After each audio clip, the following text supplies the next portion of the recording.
500 lek dhe ju kurseni plot 15.000 lek, sepse në Neptun çdo blerje kushton më pak.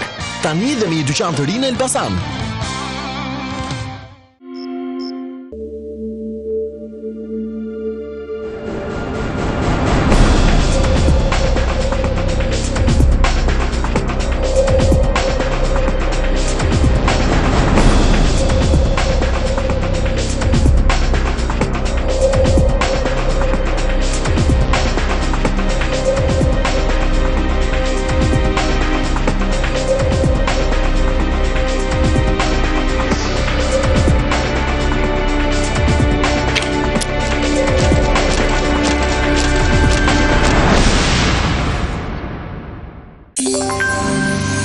Dr. Davis, telephone, please.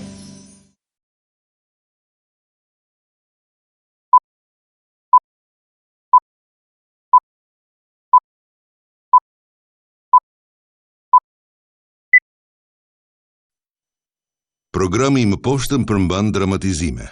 Disa prej emrave janë ndryshuar për të mbrojtur identitetin. Zbuloni të dhënat, ndjeni emocionet. Kodi blu, kodi blu. Zbuloni një mister mjekësor, pas pak në urgjencë të mistershme. Ndihmë.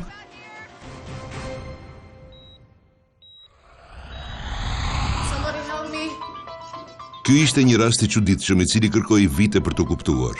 Ai nis me një nën të dëshpëruar që çon djalin e saj 6 vjeçar në grahmat e fundit në urgjencë. Ky nuk ishte një mister i zakonshëm mjekësor. Simptomat ishin të çuditshme dhe asgjë nuk dukej normale. Flloskat rreth gojës së fëmijës tregonin një virus herpesi. Krizat dhe frymarrja e rëndë i shtynin mjekët drejt diagnostikimeve të gabuara. Këtu ka pjesë të dëmtuara, ndërsa brenda gojës i kam keq. Po i bie lëkura.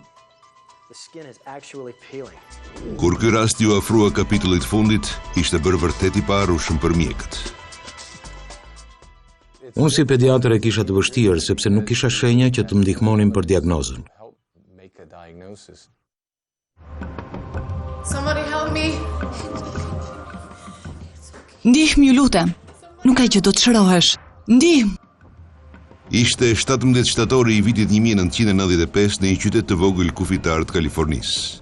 Vera e nxehtë ia kishte lënë vendin vjeshtës, akoma më të nxehtë, kur Sandra Milleri shkoi në urgjencën e zonës me djalin e saj të vogël që i ishte përkeqësuar frymarrja.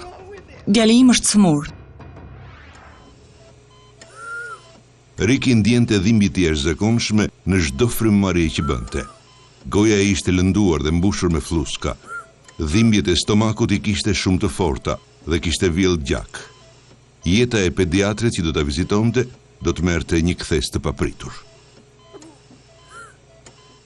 Kur e pash për herë të parë në urgjencë, kishte simptoma tipike të herpes stomatitis, një sëmundje me ethe dhe dhimbja rreth gojës dhe brenda saj. Testi i herpesit kërkon pak kohë. Merret një kampion nga goja. Ricky, hape pak mirë gojën, të lutem. Bravo. Dr. Hazley pa brenda gojës së Rikit ku vuri re mishat e dhëmbëve, të tharë dhe të mbledhur, shenje dehidratimi të rëndë.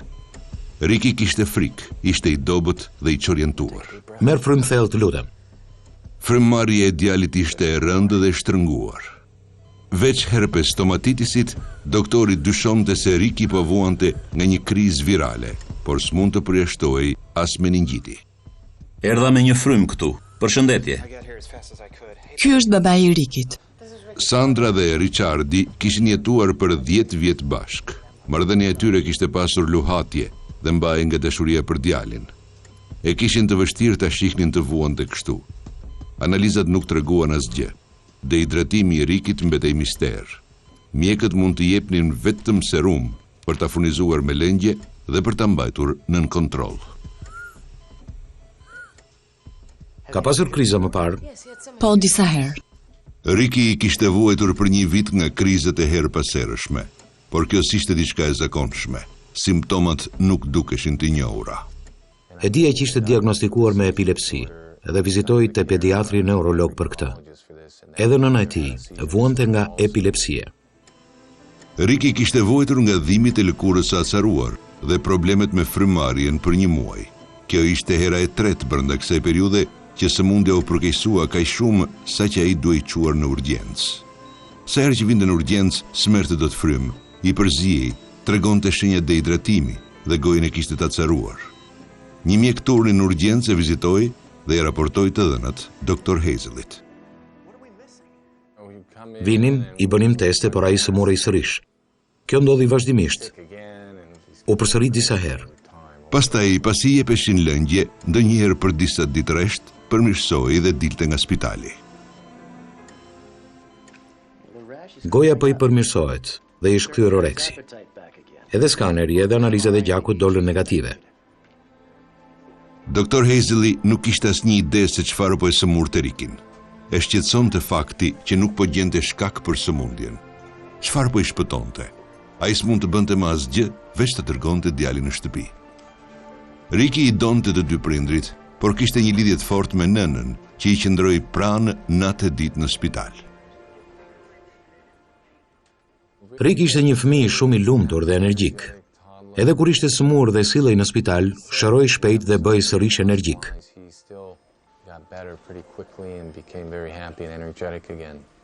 Riki u kthye në shtëpi dhe në shkollë tek shokët. Në këtë kohë babai i tij filloi të qëndronte për shumë kohë larg familjes, ndërsa Sandra filloi të lidhej gjithnjë më shumë me Rikin. Pikërisht atëherë kur u duk se Riki ishte mirë,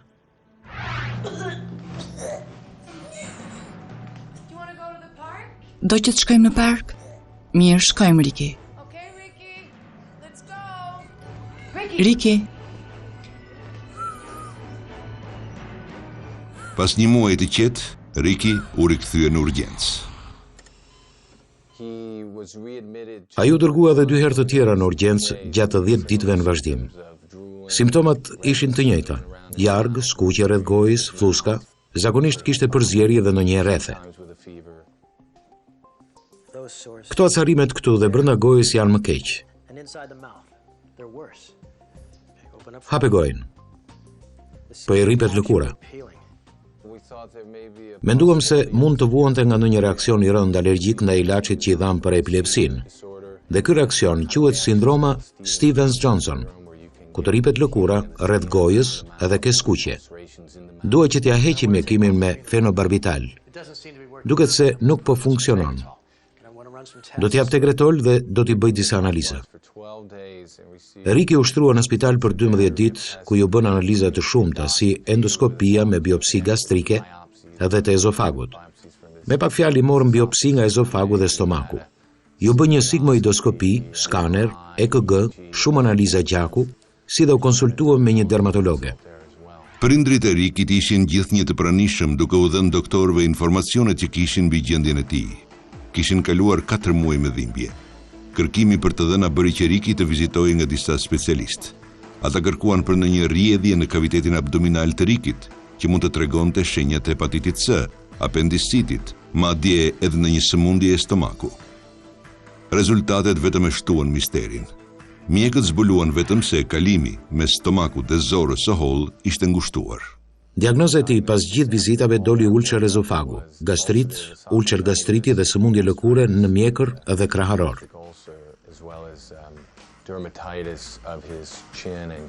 Pas vizitave 4 mujore dhe labirintit të dhënave, mjekëve u mbeti vetëm një katalog simptomash. Ai ka epiglotit dhe kjo ka mundësi të jetë shkaktuar nga të vjellat. Problemi i frymëmarrjes së Rikit i atribua acarimit të gjuhës dhe fytit. Dr. Hazeli, pediatri i Rikit, nuk u bind nga diagnoza. Kjo gjë nuk shpjegon as sëmundjen dhe as krizat. Kjo ishte vetëm një tjetër diagnozë që i shtoi grupit të diagnozave pas zgjidhje. Nuk mbetej gjë tjetër veç të dërgonin Rikin sërish në shtëpi. Asgjë nuk mund të shpjegonte të gjitha simptomat që kishte ai. As për mua dhe as për specialistët që njihja unë. Ishte diçka shumë shqetësuese dhe brejtëse. Kaluan ditë, javë, 1 muaj dhe pastaj një tjetër. Pas jetoi për 6 muaj makthin më të keq që mund të jetonte një nënë, shëndeti i Rikit më në fund u stabilizua. Më e keqja kishte kaluar. U afroheshin pushimet dhe jeta shkonte mirë. besoj ishte thjesht një fazë kalimtare. Edhe ti ke qenë fëmijë me probleme. Na ke lënë shumë herë pa gjumë mua dhe baban. Riki mbushte 7 vjeç dhe duke i sikur krizat tashmë kishin kaluar, kur papritur Riki mirje? Çfarë i dhe? Asgjë. sëmundja u kthye më rënd se më parë dhe e dërgoi sërish në spital Rikin. Dhimbjet e tij të forta dhe tronditja emocionale e goditën drejt për drejt familjen. Edhe sa mund të duronte ai fëmijë.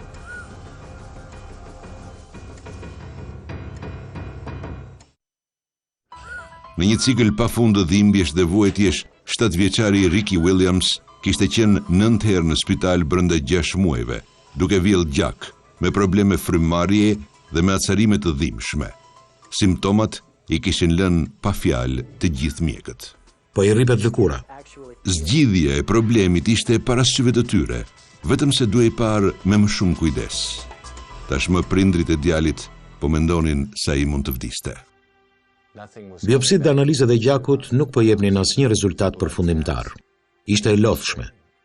Po mendoja që kjo duhej të ishte ndonjë sëmundje rrallë, të cilën nuk e njihja sepse sëmundjet që njihja nuk i shpjegonin dot simptomat e tij.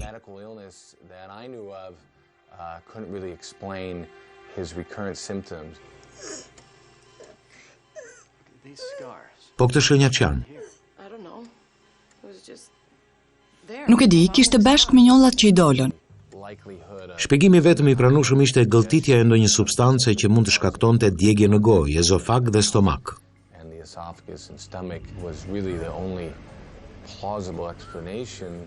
Kërkimi i një shpjegimi shkencor për simptomat e Rikit po arrinte limitet.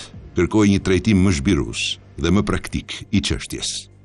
Tani duhej parë në shtëpinë e Rikit, shkollën dhe në çdo vend tjetër ku ai mund të kishte kontakt me diçka që mund të dëmtonte. Ja pat mjekrën. Po, kishte shenja. Po, kishte shenja të freska. Duke sikur kishte gëlltitur diçka kaustike. Po më forcoi gjithnjë më shumë bindja se po gëlltiste diçka që po e dëmtonte. Ishte ditëlindja e Rikit dhe gjatë 9 muajve të fundit ishte vizituar nga 20 mjek të ndryshëm. Më fal pak. I pyeta prindrit se mos Riki kishte gëlltitur diçka në shtëpi që shkaktonte probleme në gojë, por ata kontrolluan shtëpinë dhe nuk gjetën gjë.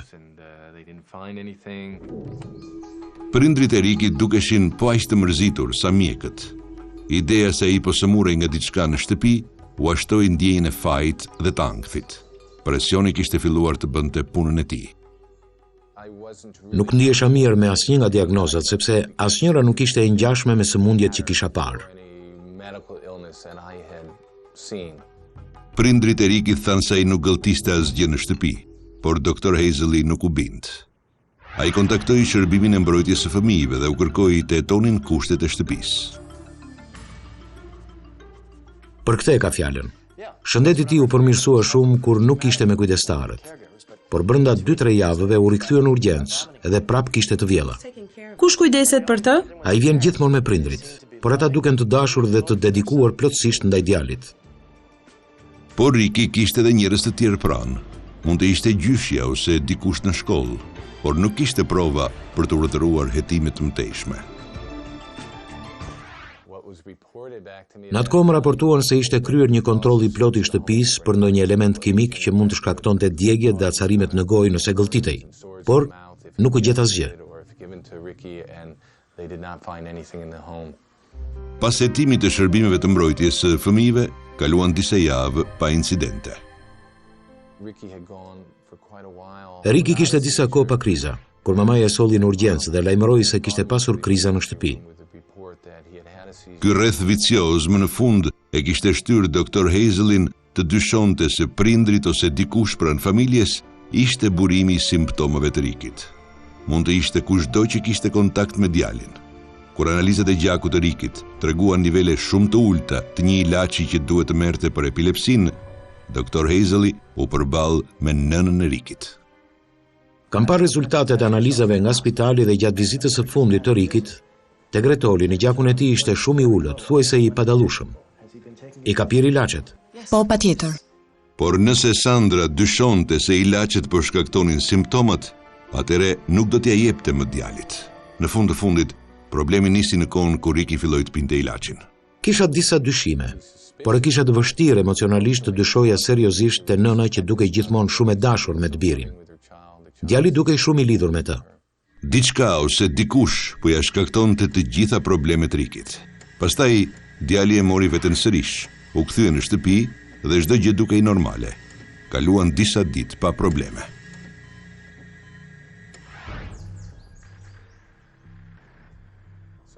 Nuk mund të bëja asgjë tjetër në atë kohë. Mendova se për sa kohë Riki ishte mirë, nuk mund të bëja gjë tjetër veç ta ndiqja nga afër. Çfarë ke pikturuar, Riki?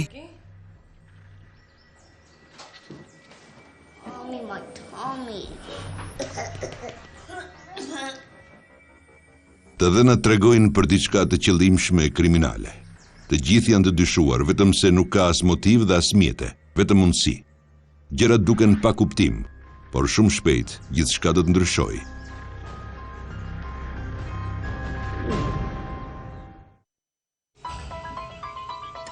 Ricky Williams i kishte duruar vujtit të mëdha për mbi një vit. Kishte vuajtur nga ëndja e gojës, problemet me frymarrjen dhe dhimbjet e forta të stomakut. Kjo situatë kishte arritur pikën kritike.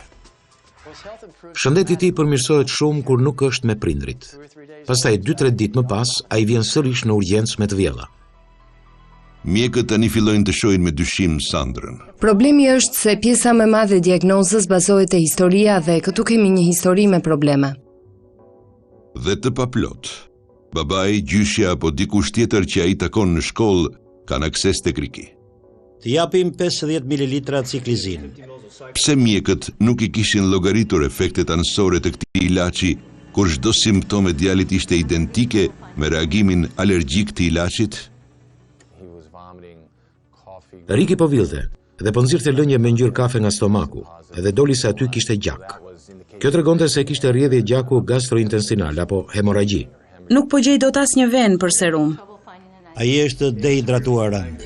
Këto vena duhet që të jenë zvogëluar shumë. Filluam të dyshonim se Rikit po i jepte dikush diçka që i shkaktonte këto simptoma. Si është? Nuk e di, e ka stomakun të trazuar. Por nuk ishte asnjë arsye të fortë për ta bërë djalin të vuante. As në shtëpi dhe as në trupin e Rikit nuk u gjende një helm. Pastaj doktori pa diçka që e tronditi rënd. Ai ishte gjithmonë fëmijë i lumtur, edhe kur ishte i smur i shndrisnin syt. Gjatë vizitës, mënyra se si sillej me nënën kishte ndryshuar. Nuk kam për të harruar kur shikimin e tij, atë shprehje që kishte në fytyrë. Të trondiste vërtet. Hape gojën dhe thuaj A. Riki, ke pirë gjë? Tani bëu djalin bar dhe tregoi doktorit. Ai kishte një shprehje të ndryshme. Ishte një trishtim i thellë dhe mohim, sikur kuptoi diçka që ishte vërtet e tmerrshme për fëmijët. Riki bëu djalin bar dhe tregoi mjekut. Kisha dyshime të mëdha, por nuk isha asnjëri i sigurt. Por çdo gjë ndryshoi kur e ëma e solli në spital ditën e ditëlindjes. Ditëlindja e tetë e Rikit erdhi pas një viti e një muaj, pa diagnozë përfundimtare. Unë si pediatër e kam të vështirë sepse ne mbështetemi te kujdestarët e fëmijëve, zakonisht nëna dhe babai për të dhëna. Këtu përfshihet edhe besimi. Kur fillon të mendosh se njëri nga prindrit po dëmton qëllimisht fëmijën, atëherë po del jashtë kufive mjekësor. Kjo është diçka e vështirë për të menduar kur ke një marrëdhënie me këtë familje. I shkrova një letër grupit të mbrojtjes së fëmijëve ku i shtyja të bënin një vlerësim psikologjik të nënës së Rikit. Letter to child protection team urging them to get a psychological evaluation on the mother. Rihapja e timit bëri që departamenti i sherifit të kontaktonte zëvendës prokuroren e distriktit, Karen Gray, që pa me kujdes historinë mjekësore të Rikit dhe intervistoi mjekët e tij. Ajo nuk ishte e përfshirë, i shihte të dhënat me objektivitet dhe mblodhi faktet. Kareni vuri re një tendencë që e njohu menjëherë. Më në fund pas 2 vitesh abuzime kuptuam se djali po helmoi, por nuk e dinim se kush po e helmonte, sepse fëmia kishte lidhje me më shumë se një njeri. Nëna e tij po jetonte në shtëpinë e prindërve, ndaj mund ta kishte bërë dikush tjetër. Për këtë arsye, djali u mbajti larg nga të gjithë të dyshuarit.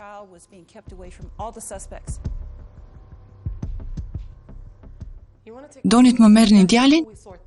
Derisa të sqarojmë problemet. Ju besoj se doni më të mirën për Rikin, apo jo? Zonjush Fonder, ne kemi një urdhër gjykate. Nëse nuk bashkëpunoni, do të ankohemi dhe s'keni për ta parë më kurrë djalin. Ky ishte kapitulli i fundit dhe më i errti. Me fillimin e një hetimi të plot, misteri u zhyt në një mjegull gënjeshtrash dhe mashtrimi që fshihte zemrën e ftohtë që rrihte në qendër të tij. Sandra e dëshpëruar u rrëfye sepse mendoi me egoizëm se prindrit e saj do të merrnin kujdestarinë e Rikit. Nëna donte që fëmia të ishte nën kujdestarinë e familjes së saj, ndaj e pranoi se e kishte helmuar disa herë djalin. Ajo doli në përfundimin se po ta pranonte se e kishte dëmtuar djalin, atëherë ekzistonte mundësia që ai të qëndronte me familjen e saj.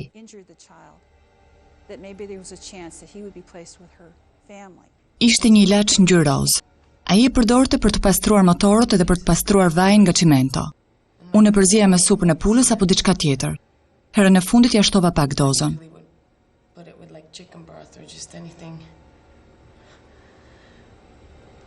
The last one I gave him just a little bit more. Mund të kem dhënë një lugë më shumë. 1 tablespoon more. Haje të gjithën dhe pastaj do të ham tortën e ditëlindjes. Ha tani bëu djalin bar.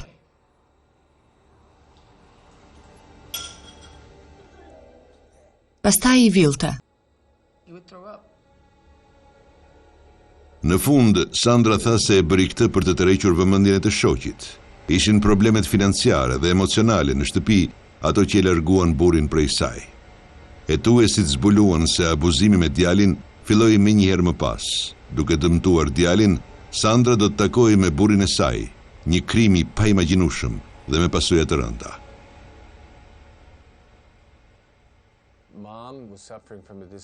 Nëna e Rikit vuante nga një sëmundje e quajtur sindroma Münchhausen. Sipas kësaj sindrome, ajo shpikte një sëmundje të djali, ose e krijonte vetë për të tërhequr vëmendjen e burrit. She was in the belief that somehow they could get their relationship back together again if she just had enough time with him, because apparently he would have nothing to do with her. Ajo besonte se mund të rilidheshin bashk nëse kalonte kohë mjaftueshëm me të, sepse ish burri nuk e takonte Sandrën veç rasteve kur ishte sëmur djali. Vështirësia e etiketimit të sindromave, si ajo e Münchhausen, është se njerëzit mendojnë se ekziston vërtet si sëmundje.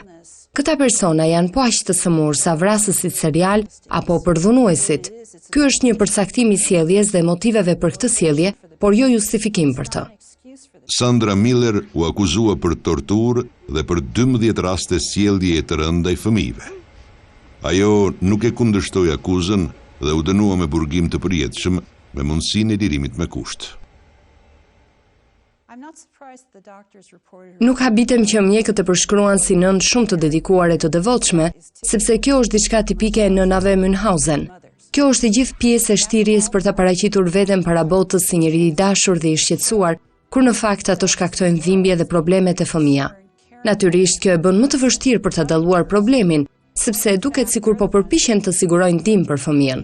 Kafshët i mbrojnë fëmijët, madje duke rrezikuar dhe jetën. Fakti që një nën abuzon në mënyrë të përsëritur një fëmijë të shkret, të pambrojtur e delikat, fëmijën e saj, tregon se ky njeri nuk ka mëshirë për të tjerët. Asaj mungon diçka që e kanë të tjerët.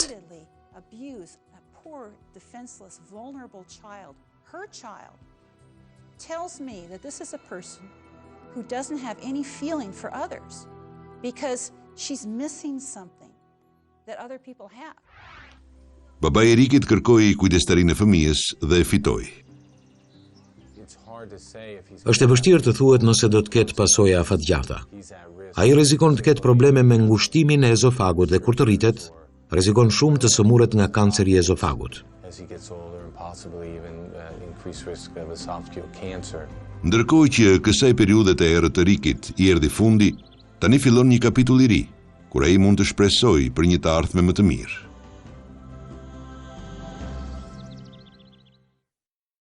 Lynn Mailemi po luftonte për vetë jetën e saj, vetëm se nuk e dinte. Sa kohë keni që villni? Ajo di vetëm që askush nuk e gjen dot se ç'problem ka. Dhimbjet e forta dhe vuajtja e kanë çuar në një situatë ekstreme. Një tufë diagnozash nga diabeti deri tek sëmundjet mendore e futën Linin në një udhëtim shumë të rrezikshëm dhe të errët. Destinacioni do të ishte diçka e pamendueshme. Thomas Mailem? Po, Donim t'ju bënim disa pyetje. Ndërkohë që ky mister mjekësor filloi të zbulohej, të gjithë filluan të shiheshin me dyshim, edhe vetë viktima. Ishte një natë vere e vitit 1999, në këtë qytet të vogël jugor. Këtu do të lindë një mister vërtet vdekjeprurës. Tom Mailem vjen në urgjencë me gruan e tij të sëmur, Linin, një 47 vjeçare që punon si programuese kompjuterash. Ajo ka disa orë që vjell. Sa kohë ke që vjell? Ka vjell çdo orë. Dhimbje barku, diarre, dhimbje stomaku, të vjella. Ajo ka muaj të tërë që vjen në urgjencë pa arsye të qartë për simptomat e saj. Pas disa analizave, ngrihen dyshime për shumë gjëra: helmi mushqimi, gastroparezis, sëmundje e kronit, peritonit, probleme mëlçie. Doktorët kanë shumë teori, por asnjëra nuk jep rezultat. Ndërkohë që netët e ngrohta të verës fillojnë të largohen, një gastroenterolog ja çon të sëmurën doktor Nasir Hakit, mjek i problemeve të brendshme. Po përsëritej e njëjta gjë. Ajo vinte në spital, bënte serume, qëndronte disa ditë, përmirësohej dhe kthehej në shtëpi. Pastaj pas pak ditëve kthehej në urgjencë me të njëjtat simptoma. Niveli i sheqerit është ngritur, të vjellët dhe diarea flasin për gastroparesis. Veprimi i zorëve ngadalsohet për shkak të diabetit dhe ato nuk lëvizin më. Do të doja të t'jepja gliburid. Besoj se do ta ndihmoj trupin ta përdor me efikasitet insulinën. Mëngjesin tjetër gjaku i Linit dërgohet për analizat e tjera. Çuditërisht niveli i saj sheqerit ishte normal dhe nuk gjetëm ndonjë provë që të ishte diabetike. Pastaj, simptomat e Linit u zhdukën, po aq shpejt sa erdhën, dhe mjeku e nxori nga spitali. Ajo ju kthye punës si programuese kompjuterash dhe i projektit që ka me të shoqin, ndërtimit të shtëpisë së ëndrave. I pëlqente gjimnastika dhe puna në natyrë, duke se jeta ishte kthyer në normalitet. Por kjo periudhë zgjati pak. Linit i kthehen simptomat brenda disa javësh. Cikli i dhimbjeve ishte më i fortë se më parë. Por pavarësisht disa vizitave të tjera në spital, ku Lini mbahej për analizat vazhdueshme për 2 deri në 6 ditë, doktorët nuk e kishin idenë se çfarë ja shkaktonte të vjellat dhe dhimbjet e forta të stomakut. Pasi kaloi muaj të tërë me dhimbje, Lini filloi të ndiej e pashpresë. Pas vizitës së 5, disa prej nesh filluan dyshonin se simptomat e saj mund të mos ishin reale ose mbase kishte probleme me ngrënien. Zonja Mailem. Lini preku fundin. Doktor Haki e shtyu Linin të fliste për problemet e jetës së saj personale. Ajo flet për stresin në punë dhe faktin se i shoqi ka një vit pa punë. Veç kësaj, kosto e ndërtimit të shtëpisë së ëndrave e shtonte peshën e problemit financiar. Këto ishin gjërat që na shtynin të besonim se ajo vuante nga ankthi apo nga çrregullimet e stresit. I shqetësuar nga simptomat që rishfaqeshin, doktor Haki sugjeroi se ajo mund t'i kishte probleme të imagjinuara. Lini reagoi ndaj këtij aludimi. Mendoni se po smurem nga shqetësimi? Nuk doja të vazhdoja më me pyetjen apo ja shkaktoja vetë sëmundjen. Por me kalimin e ditëve, shëndeti i Linit filloi të përkeqësohej. Trupi i saj po nxirrte çdo gjë që hante. Tani ajo donte vetëm që vuajtjet të mbaronin. Kisha arritur në një pikë ku ndjehesha e qetë dhe doja vetëm të qëndroja shtrirë. E dija që isha shumë pranë vdekjes në ato çaste.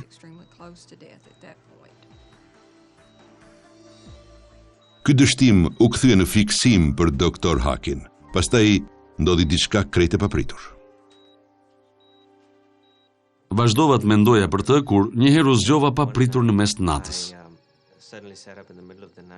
Doktor Haki papritur kuptoi diçka. Lin Mailemi nuk donte të vdiste, por nuk kishte asnjë shpresë tjetër derisa doktor Hakit i lindi një mendim në mes të natës. Nëse kjo nuk jep rezultat, atëre pasojat janë përfundimtare.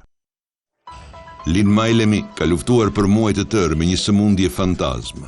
Ajo është e dobët, delikate dhe po merr fund. Askush nuk e di përse. Mirë je zemër. Shkëlqyshëm. Më pëlqen shumë t'i kalojmë mbrëmjet kështu. Por një natë, ndërsa Lini dorëzohet përballë dhimbjes dhe humbet shpresat për gjendjen e saj të rëndë, doktor Nasir Haki bëri një zbulim. Nëse dyshimi i tij deli vërtet, atëherë do të bëj nami. Gjej një të afërm, fol me policinë, raporto gjithçka dhe mos i zër besa skujt. Kisha lexuar një artikull mbi helmimin me arsenik në Bangladesh, nga jam edhe unë. Ky helmim kishte prodhuar sëmundje të ngjashme me kolerën dhe për vite me radhë nuk ishte zbuluar sepse kolera në atë kohë ishte shumë e përhapur në Bangladesh. Mendova se ishte pak dyshimi i egzageruar, por ja vlente. Pa ja treguar dyshimet e tij që mund të sillnin akuza kriminale, doktor Haki e analizoi gjakun e Linit për helmim me metale të rënda. Ne i bëm analizat për mërkur, plumb dhe arsenik. Të gjithë këta përbërës helmues mund të gjenden edhe tek ushqimet e zakonshme, edhe tek orendit shtëpiake.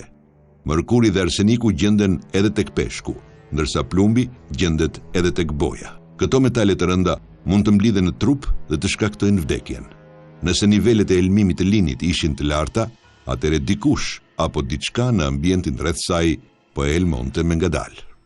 Rezultatet na erdhën 2 javë më pas dhe në fillim su besova syve. Nivelet e zakonshme të arsenikut në urin duket të jenë më pak se 50 mikrogram për litër. Kur pash këto nivele më zuri frika. I telefonova Linit në shtëpi dhe i thash të linte gjithçka e të vinte menjëherë në zyrën time. To see these levels. So I called Lynn at home and I told her to drop everything and come into my office right away. Më mirë ulu. I tregova rezultatet. Në fillim ajo nuk besoi. Testi ka dalë pozitiv për arsenik. Si?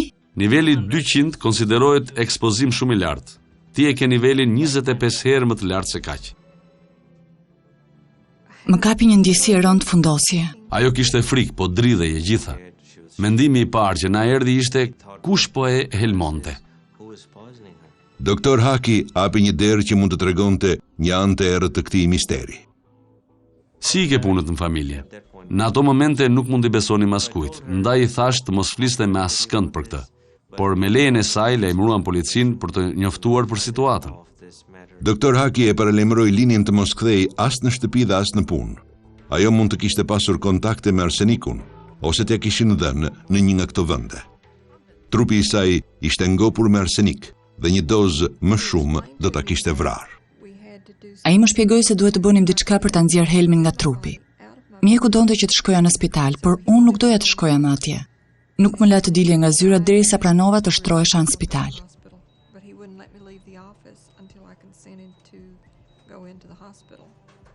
Helmimi me arsenik kurohet duke i dhënë pacientit element kimik për të hequr arseniku nga trupi.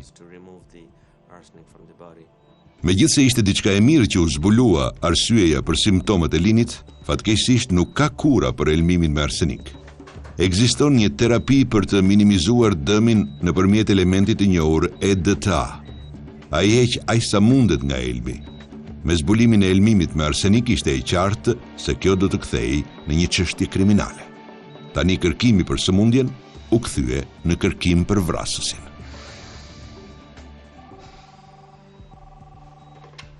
Alo, Tom, ku je? Nuk i thash burrit se si ishte puna. E di zemër që është budallëk, por nuk flas do tani. Kam doktorin këtu. Ai mund të më telefononte dhe të fliste me mua, por nuk duhet t'i thoja as atij gjë sepse nuk donin që ai të dinte se çfarë më kishte ndodhur.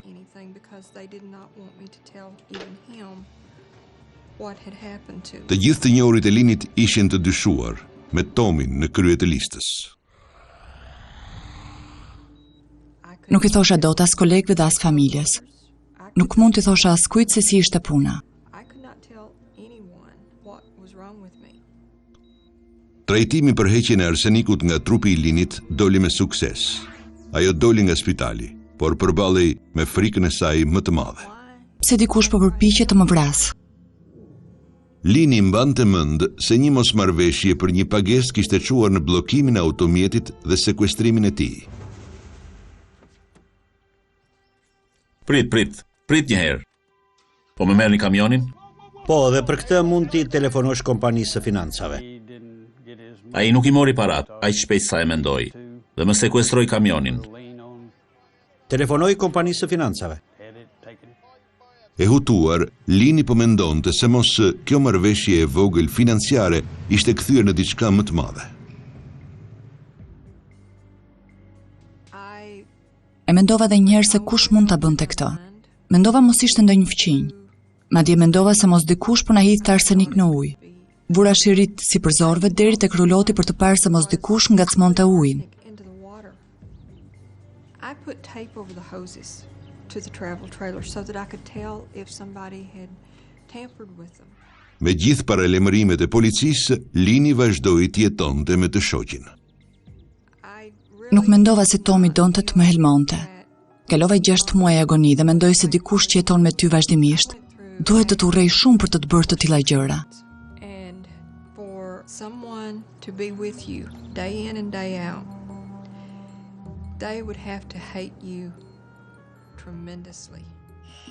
Ata vazhduan punën me shtëpinë e tyre të ëndrave. Pa kaluar shumë kohë, erdhi policia.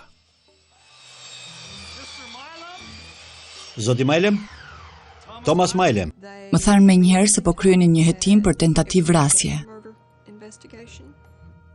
Po. Kemi disa pyetje për ju. Më intervistuan sikur po përpiqesha të vrisja gruan. Më pyetën drejt për drejt. Jo, thash. Nuk po përpiqem të vras gruan. Pse duhet ta bëj këtë?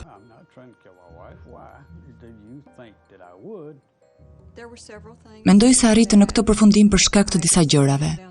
Ishim futur në borxhe për shtëpinë dhe unë kisha siguracion jete nga puna.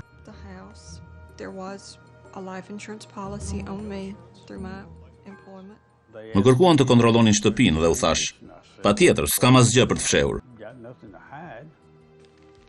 Kur policia kontrolloi terrenin, gjeti disa prova. Më falni, zoti Majlem, çfarë po bëni me këto materiale?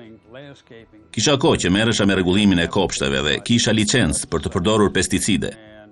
Kisha edhe disa materiale me arsenik. Duke i qartë se Tomi kishte mjetet, motivet dhe mundësitë për të vrarë gruan. Tomi merre me pjesën më të madhe të gatimit në shtëpi dhe kishte mundësi të më hidhte arsenik në ushqim. Ishte vërtet diçka e frikshme të mendoja se dikush po përpiqej të vriste dhe nuk e dija se si do ta bënte. Por më tepër mendoja se nuk do të ndalej.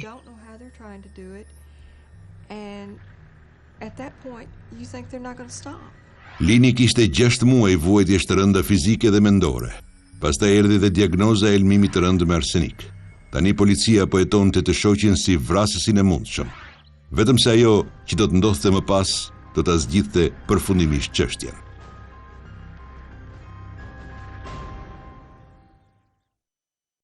Lin Majlemi kaloi disa muaj me një sëmundje të tmerrshme dhe pa shenja shërimi. Pastaj, bashkë me shpresën, erdhi edhe brenga.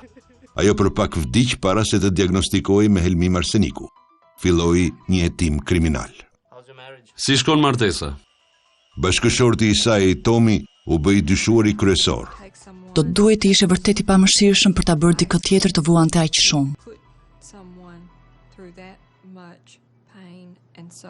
Nëse Lini e pranonte se vrasësi mund të ishte i shoqi, e gjithë bota e saj do të shkatërrojë. Prokurori e çoi çështjen deri para gjykatës së lartë. Nuk e besoja dot që po më çonin në burg. Nuk kisha asnjë mbrojtje. Mosbesimi dhe frika mes të dyve shkaktoi një tronditje të madhe emocionale. Por situata e çuditshme e çiftit u ndërlikua më shumë kur Tomi filloi të ankojë për simptomat e ngjashme me të Linit. Nuk po ndihem mirë. Mendova se kisha ngrënë ndonjë gjë të prishur. Tomi shkon në spital, ku e viziton i njëjti mjek që zbuloi se Lini po helmoi, doktor Nasir Haki.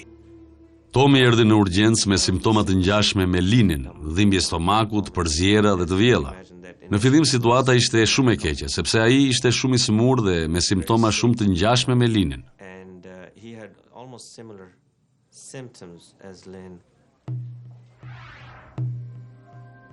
Mjekët i bën analiza Tomit për infeksione të mundshme si HIV apo hepatiti, por nuk gjetën asgjë anormale.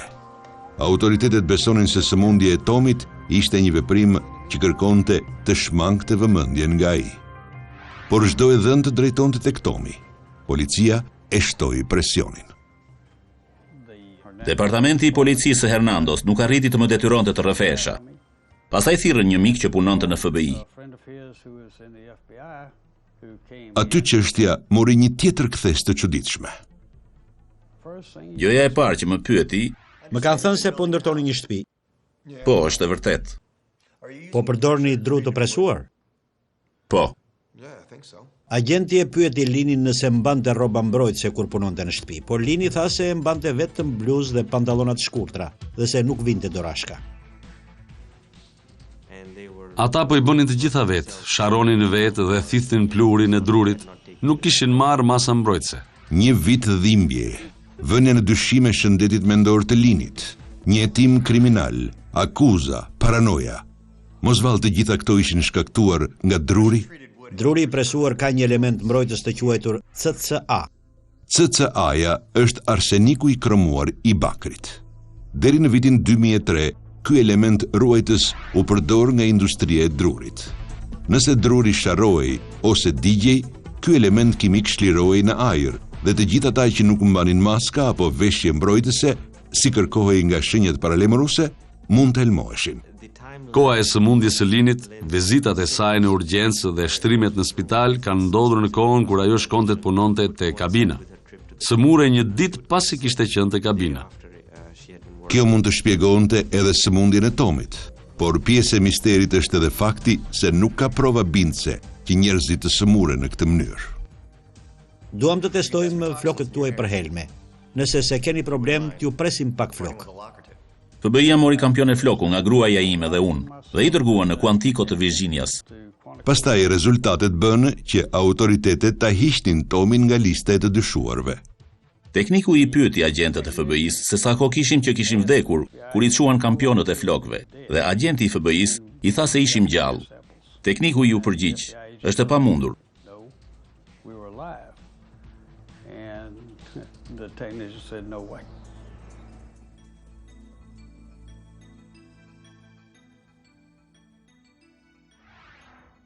Tom, arseniku në trupin tënd është nivele më të larta se te Lini.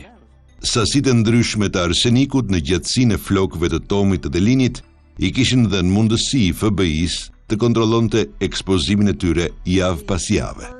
Hera e parë që arseniku u fut në trup ishte një javë pasi kishin filluar të ndërtonin platformën e shtëpisë.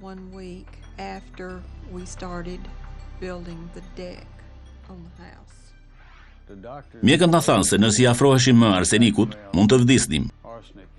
Dhe me shëndet nuk kemi qenë më si më parë.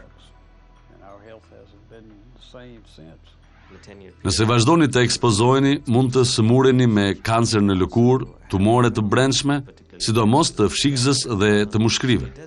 Ekspozimi ndaj arsenikut mund të ketë komplikime dhe probleme afatgjata.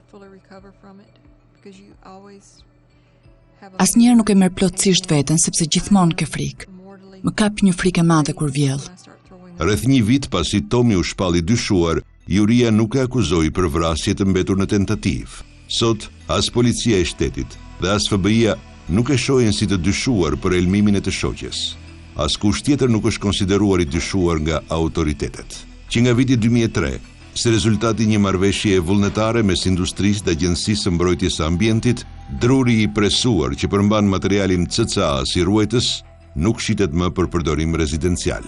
Çifti Mailem hapi një çështje civile kundër disa kompanive që merreshin me prodhimin dhe shitjen e drurit presuar. Të akuzuarit i hodhën poshtë me forcë të gjitha akuzat e Mailemve, se produktet e tyre u kishin shkaktuar sëmundjen. Në janar të vitit 2007, gjykata u dha të drejta akuzuarve dhe hodhi poshtë çështjen e Mailemve, pasi pa se të akuzuarit kishin përmbushur çdo kërkesë të programit për paralajmërimin e konsumatorëve dhe asnjë dëshmi nuk e mbështeste pretendimin e Mailemve se druri i presuar është shumë i rrezikshëm. Tomi dhe Lini kanë zgjedhur të mos kthehen më kurrë në shtëpinë e tyre të ëndrave. Ky rast më ndihmoi të shihja përtej limiteve, të mendoja të gjitha mundësitë, por mbi të gjitha t'i besoja pacientit, sepse për pak e hodhën poshtë çështjen e Linit, duke e konsideruar si paciente me probleme mendore.